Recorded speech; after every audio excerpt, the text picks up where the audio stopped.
Se hat an der letzte Maint immer nees fir Opregung gesuercht, weil se op engem Sit steht, wo lo einen Hotelskomplex gebaut gëtt. Sech hat die Al Büwet zu Weißwampech aufgerappt sollte gin. Ma dun hat der Präsident vun der Wemper Biergerinitiative eng Demandra gerecht, dat se sollt klasséiert gin. Wunsch den noch am Dezember vun der Kommission vum Patrimoine unterstützt gouf. Dat hat allerdings de ganze Projekt den Hotel op Kopf geheit. Göcht wäret hun die überraschend, nur weil aus dem Kulturminister das Gebäuelo awer kann aufgerappt gin an Wolf. Die Büwet handelt ma ass die wohl bekannteste Büwet aus dem ganze Land. Ma mat der Decision vom Kulturminister Gebäi aufzurappen, dürfte Streit darums Lommel vierlefiger benannt sinn.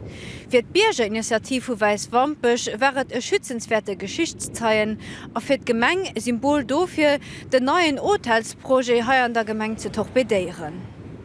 Dat vor der Erläuterung wie den endlich Klarheit an den Dossier kommen, dass man an diesem großen Projekt kann vierfahren. Was man mit dem Gruppe Lamila oprieten, das nicht für die Gemeinde Weißwampech läng, das für die ganze Nordregion, weil hier können Sport, Wassersport an einen neuen Hotel, mit einer Büwet, Tyrolien, das sind alles Sachen, die der Region zugutekommen.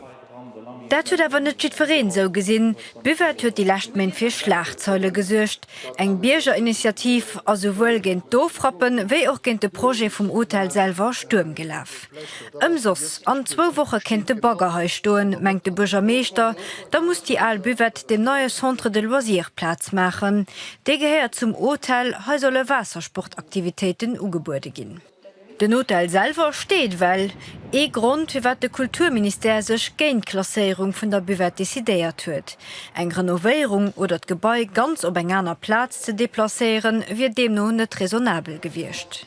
Dass den Dach net an einem guten Zustand, dass noch sos und der Struktur viel Abbestunden miste gemacht gehen, an wann se gegen deplacéiert gin, da mis eigentlich ganz großen Deel vun der Büwet neu gebaut gehen, sodass dann den historischen Patrimoine eigentlich auch gegen durch verloren gehen. Nicht schwarz vom Kostenpunkt, wo man bei über 2 Millionen Gänge leihen, mit aber engem Transfer von Substanz, die nicht mehr die Original wäre.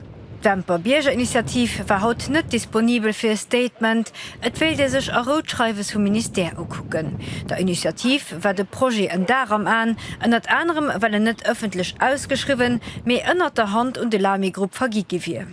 Ob also weiter deichter Wollleken iwwer dem Wempersee optauchen, Gemeng bleibt vorsichtig.